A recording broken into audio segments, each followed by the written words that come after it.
알았죠. 바로 우리의 위치를 십자가 밑에서 십자가에 달리신 주님을 바라보면서 이 십자가가 어떤 의미인지 말씀을 통해서 우리가 받아봤습니다. 예수님이 십자가에 매달려 죽으신 그 십자가는 죄인의 죄를 용서하셨던 십자가였죠. 죄를 용서하기 위해서 달리신 것입니다. 즉 용서이죠. 무슨 용서냐? 죄에 대한 용서. 죄. 그러므로 하나님께 죄를 용서받기 위해서는 우리가 어디를 가야 되죠? 십자가로 가야 되는 것입니다. 예수님이 달리신 십자가. 그곳이 우리의 죄를 씻김 받는 곳입니다. 아프면 병원에 가야 되고 외국에 가려면 공항에 가야 되듯이 우리의 죄를 씻으려면 남녀노소 누구도 불문하고 다 십자가 앞으로 모이게 하신 하나님의 놀라운 지혜이십니다.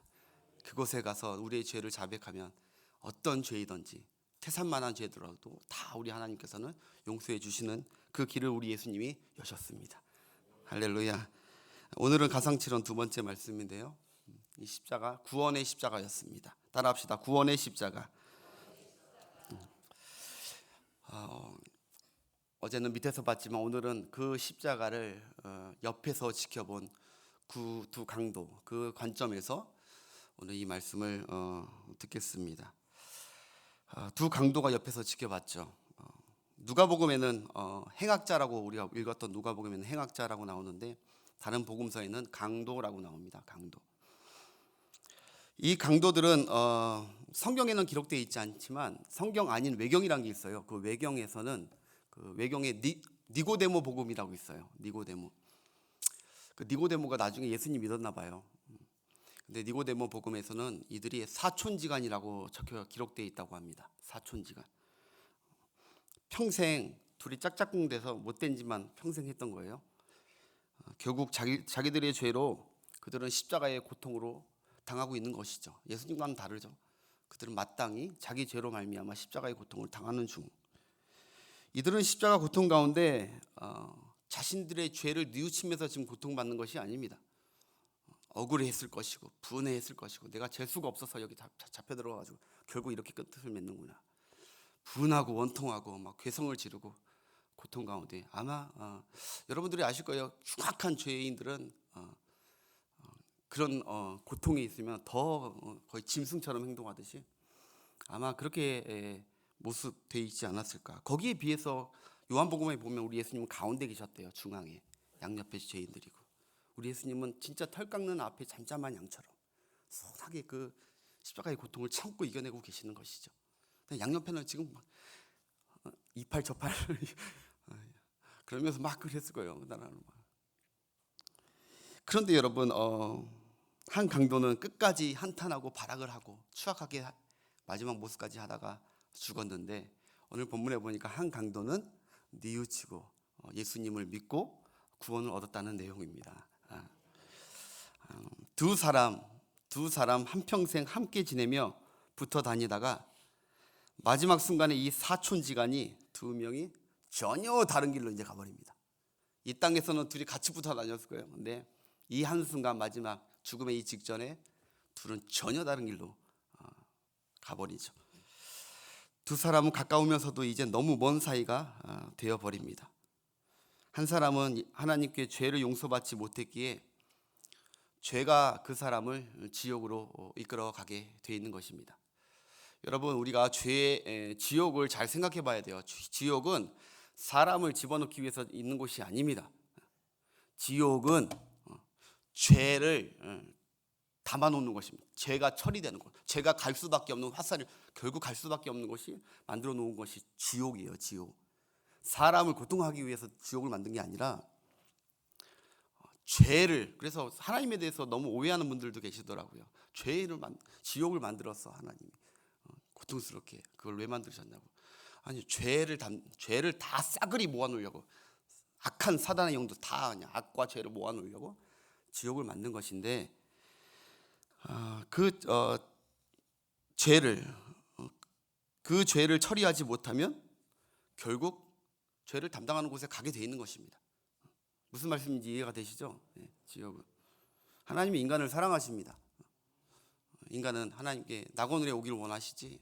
그런데 그걸 하려면은 인간이 범한 그 죄를 처리해야 된단 말입니다. 우리가 주님께 너무 감사한 이유가 무엇입니까? 내 죄를 주님께서 전가해 주셨다는 것이죠. 내가 잘나서 천국 가는 것이 아니라, 지옥 안 가는 것이 아니라 죄를 주님께서 전가했기 때문에 마지막 순간에 우리가 예수님의 의의 의복을 입고 우리 안에 전혀 죄가 없기 때문에 천국으로 우리 주님 때문에 가게 되는 줄 믿습니다. 우리는 이제 하나님께서 죽어서도 죄가 없기에 지옥에 가고 싶어도 못 갑니다. 축하드립니다. 이 얼마나 은혜입니까? 내 공로가 아니라 하나님의 은혜로 지옥에 가고 싶어도 못 가. 죄가 가는 곳이 지옥인데 죄가 내 죄를 청산해 줬으니까 다 싸. 우리 주님이 가고 싶어도 못 가요. 우리 죄를 가리워 주신 예수님. 우리가 전도하고 불신 가족의 구원을 위해 그렇게 기도하는 이유는 바로 다른 것이 아니라 그들이 갖고 있는 그 죄가 빨리 청산되기를 원하는 것이죠. 이 땅에 있을 때 그거 갖고 가면 결국 가는 곳은 지옥인데 우리처럼 은혜로 제발 그 죄를 이 땅 가운데 살면서도 그 죄를 청산하지, 끝까지 거부하고 완악해서 못 믿는 걸 보았을 때 얼마나 가슴이 아픕니까? 그런 가족이 있으면. 오늘 저녁에, 오늘 이 새벽에도 그 기도해야 될 줄 믿습니다. 아무튼 한 강도는 죄가 그대로 남아있어서 죄를 안고 지옥에 갔지만 한 강도는 마지막에 극적으로 예수님께 죄를 전가하고 천국에 갑니다. 대륙 분계점이라는 게 있습니다. 대륙 분계점. 그게 무슨 말이냐? 저기 로키 산맥에도 있고 특별히 북아메리카하고 남아메리카를 연결할 때 지도를 좀 아시죠? 북아메리카, 남아메리카, 멕시코 밑에 쫙 해가지고 약간 탯줄 같이 이렇게 돼 있어가지고 또 큰 대륙이 있어요. 거기에 이제 코스타리카가 있고 그 밑에 파나마라는 또 나라가 조그만 나라가 있어요. 그 나라들은 다 조그매. 근데 그 파나마라는 나라의 조그만 거기에 산이 하나 있어요. 그 산이 위에 대륙 분계점이 있다는 거예요. 그 위에서 빗물이 떨어지면 이 빗물이 떨어진과 함께 그 떨어진 것 착지점에서 바로 이렇게 가느냐 이렇게 가느냐에 따라서 영원히 다른 곳으로 가버려요. 만약 이쪽으로 떨어진다 그러면 태평양으로 가요. 쭉 빗물이. 근데 이쪽으로 떨어지면 대서양으로 갑니다. 영원히 만나지 못하는. 그러니까 거기를 대륙 분기점이라고 해요. 쫙 이제 갈라지는 것. 여러분 왜 이야기하냐면 사촌지간이었던 이 강도에게 십자가는 저들의 영원한 운명의 분계점이었어요. 이게 영원히 함께 가든지 둘이 영원히 함께 둘이 멀어지든지. 제가 그래서 아까 우리 불신자들을 위해서 계속 기도하는 것을 우리가 멈추지 말자고 하는 것이죠. 지금 여기서는 함께하지만 언젠가 영원히 떨어질 수 있는 분계점이 이 땅에 있을 때 하나님께서 우리에게 기회를 주실 때 우리가 그걸 영혼 구원을 위해서, 가족 구원을 위해서 그게 우리의 소망이 되어야 될 줄 믿습니다. 그래서 오늘 십자가가 우리에게 의미하는 것은 십자가는 하나님께서 이 땅에 인생 앞에 세워두신 분기점이라는 것이죠. 십자가에 부딪혀서 구원이냐, 십자가에 부딪혀서 멸망이냐. 그래서 예수님께서 모퉁이 돌이 되셔서 부딪힘과 함께 어디로 가느냐에 따라. 근데 이스라엘 백성들은 부딪힘을 거부했어요. 그래서 그들은 로마서에 나와요. 그러나 이방인들은 부딪히면서 구원을 받을 것이다. 이런 예언이 나와요. 우리는 감사하게도 하나님의 은혜로 부딪혀서 구원의 방향으로 틀어진 줄 믿습니다.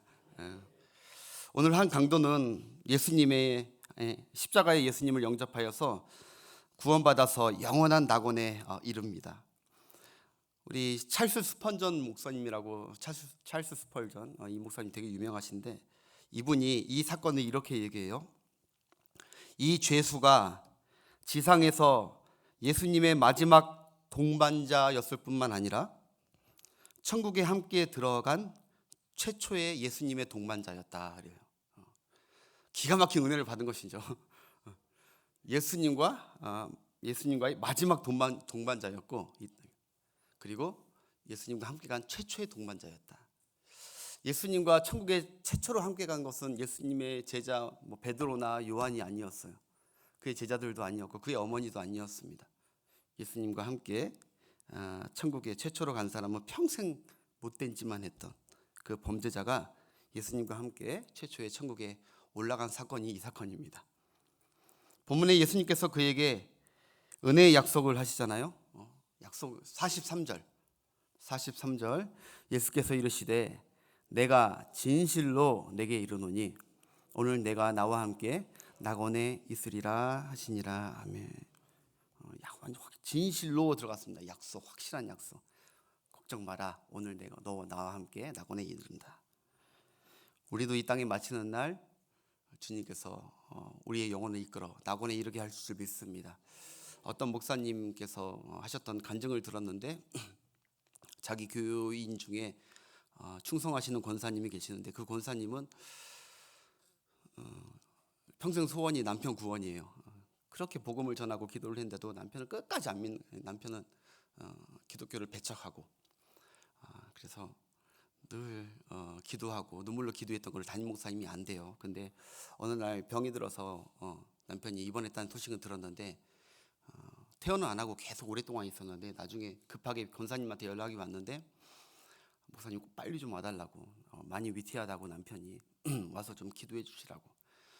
그래서 가보니까 많이 심각한 거예요. 왜냐하면 간암 말기고 얼굴이 새까맣고 눈은 노랗고 그랬대요. 그분의 입에 이제 곧 가시겠구나. 그래가지고 그분 붙들고 그 목사님이 하나님께서 이 강도 얘기를 주셔가지고 짧게나마 그 앞에서 막 강도 얘기하면서 마지막까지 예수님을 믿어라. 죄사함 받아야 된다. 그래야 천국 가셔야 된다. 이 땅이 끝이 아니다 하면서 강도 얘기를 하는데 들어 먹지를 않는데요. 끝까지 그분이 벽에다 얼굴을 돌리고 쳐다보지도 않고 왔는데 얘기하는데 벽만 쳐다보고 이렇게 등 돌리고 있는 거예요. 그래서 이제 목사님이 그래도 포기하지 않고 계속 이 얘기만 했대요. 내가 오늘 나와 함께 낙원에 이르리라.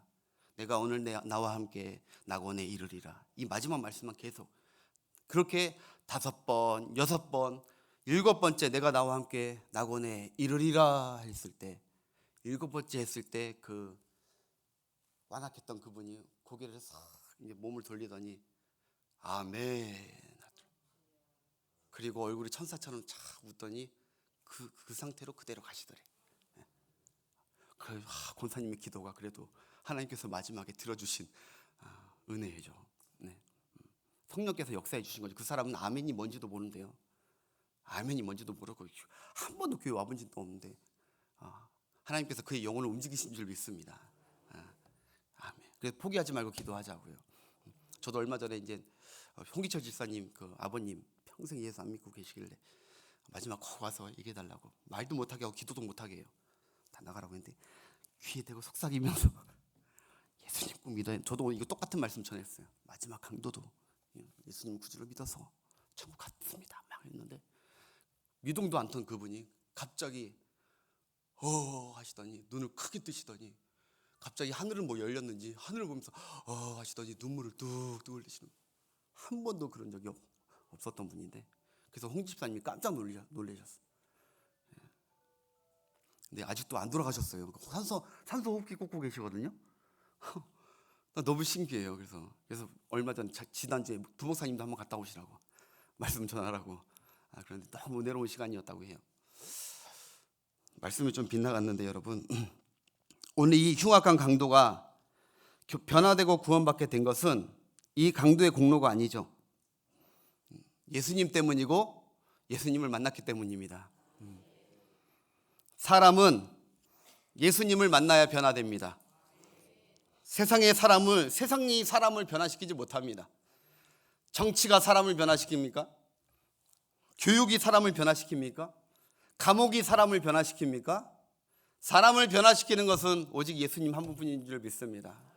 아무리 완악한 자라도 내가 아는 누구라도 그분이 예수님 만나면 이 강도처럼, 이 얼마나 사악하고 흉악한 강도였지만 예수님을 만나고 나서 이 강도는 변하지 않습니까? 예수님의 무엇이 이 죄인을 변화시켰을까요? 바로 사랑입니다. 사랑이 사람을 변화시키는 거예요. 어제도 말씀드렸지만 죄인을 위해서 기도하고 계시는 용서하고 계시는 그 예수님, 이분은 의인이시다. 이분은 사랑이 넘치시는 분이구나. 예수님이 사람을 변화시키는 것이죠. 여러분 묻고 싶어요. 여러분이 변화된 거 무슨 힘으로 변화되셨습니까? 무슨 힘으로? 예수님이실 줄 믿습니다. 예수님이 우리를, 김선남이를 변화시킨 것은 예수님이셨습니다. 내 이성이나 내 의지나 내 결심으로 내가 변화된 것이 아니었습니다. 예수님을 인격적으로 만났기 때문에, 주님의 사랑이 왔기 때문에 내가 지금 변화되어 가고 살아가고 있는 줄 믿습니다. 저를 포함해서 여기 이 자리에 살아온 전력이 화려한 분들도 많을 거예요. 은밀하고 추하게 살았고, 그리고 아주 과격하게 살았고, 사람들에게 손가락질 받는 삶들도 살았고. 그렇지만 여러분, 오늘날 이렇게 예배하는 거, 직분자로 살고 찬양단으로 섬기고 주를 위해 봉사하는 사람으로 변화된 거, 무엇 때문에 그런 힘이 있었냐는 것이죠. 바로 우리가 예수님을 만났기 때문에. 이 땅에 예수님 아니면 이런 변화가 일어나지는 않습니다. 우리가 예수님 때문에 구원받는 것도 예수님 때문에 됐기 때문에 감사해야 되고, 예수님 때문에 지금 변화되어 가는 것도 은혜임을 알고 늘 감사하는 여러분 되시길 바랍니다. 그리고 여러분 주위 사람 중에 진정 변화가 원한다면 예수님 만나게 해달라고, 그것이 소망입니다. 예수님의 사랑을 알게 해달라고. 그리고 그러면 아마 주님이 그럴 겁니다. 내가 너에게 사랑을 부어줄 테니까 네가 가서 나의 사랑을 전해라. 그럴 때 그 사람은 변화될 줄 믿습니다. 주께로 올 줄 믿어요. 오늘 이 강도가 예수님을 만나 변화된 시작은, 오늘 성경 보니까 하나님을 두려워했습니다. 예수님을 만나면 놀라운 변화가 일어나는 증거 중에 하나가 하나님을 두려워하기 시작합니다. 오늘 40절 보니까 그 사람을 꾸짖어 이르되 내가 동일한 죄를 받고서도 하나님을 두려워하지 아니하느냐? 평생 하나님을 모르고 죄 짓고 살다가 예수님 만나고 나서 이제 하나님에 대한 두려움이 생겼죠. 옆에 강도에게 하나님 두렵지 않느냐? 나는 하나님이 두려워졌다. 예수님 만나면 하나님을 두려워하며 하나님에 대한 인식이 살아나게 되는 것입니다. 그 전에는 하나님에 대한 두려움이 없었죠. 하나님에 대한 두려움이 있었다면 어떻게 남의 물건을 그렇게 막 도적질하고 죽이고 빼앗고 서슴없이 그것을 죽였겠습니까? 하나님의 두려운 마음이 있었다면 그렇지 않았죠. 근데 이제 마지막 순간에 다행히도 이 죄인은 예수님을 통해서 하나님의 두려움을 알게 된 것이죠. 죄의식이 살아나고 하나님 두려운 거예요. 죄를 심판하시는 분이 있음을 깊이 깨닫게 된 거죠. 누구를 만나고 알게 된 것이죠? 다시 말하지만 예수님을 만남으로 말미암아 알게 된 거예요, 이거를. 그래서 예수님이 이 땅에 내려오신 것이죠. 그래서 41절에 보면 자신의 죄인임을 자백하고, 그래서 42절에 보면은 그 예수님께 나의 영혼을 의탁합니다. 구원을 얻을 조건 고백하고 다 이루니까 예수님이 오늘 네가 나와 함께 낙원에 있으리라. 구원이 이루어진 줄 믿습니다. 예수님이 이 땅에 구원하러 오셨습니다. 잃어버린 하나님의 양들을 하나님께로 이끌기 위해서, 구원하기 위해서 오신 줄 믿습니다. 이자도 잃어버린 양이었어요. 하나님이 구원해 주신 것이죠. 사랑하는 여러분, 끝으로 오늘 본문을 통해서 받아가셔야 할 메시지 하나만 전하겠습니다. 예수님께서는 십자가에서도 보시면 어떤 소리에도 반응하지 않았습니다. 예수님의 이 십자가상에서 잘 보십시오. 예수님은 다른 어떤 소리에 대해서 한 번도 반응을 안 하셨어요. 사람들과 궁중들이 막 비난 소리, 막 정죄하는 소리, 너는 죄인이다 하는 그 소리, 네가 더 죄인이다 하는 그 소리, 그런 소리가 막 울려 퍼지고 비난하는 막 그런 소리가 퍼졌을 때는 예수님은 그 소리가 마치 귀에 들리지도 않는 것처럼 아무 반응도 안 하셨어요. 아무 반응. 그러다가 이 죄인이 나는 죄인입니다, 나를 구원하소서 라고 하는 이 소리에만 예수님이 귀가 쫑긋하시면서 반응해 주셨습니다. 저는 이 부분에 은혜가 됩니다. 오늘 이 새벽에도 여러분 주님 앞에 나왔는데 우리의 소리가, 우리의 기도가, 우리 주님은 이 기도 소리, 이 소리에 응답하실 것입니다. 주님, 나는 죄인입니다. 나의 죄 때문에 돌아가신 주님 감사하죠. 하나님, 나를 받아 주옵소서. 내 영혼을 의탁합니다. 내 삶을 의탁합니다. 내 모든 고통을 의탁합니다. 부탁합니다. 그 기도, 주님을 의지하고 주님께 내 삶과 영혼을 맡기는 그 기도에, 그 소리에 주님이 응답하여 주실 줄 믿습니다. 그렇게 기도하고 돌아가시는 그런 은혜로운 아침 되시길 축복합니다. 우리 280장 찬양하시고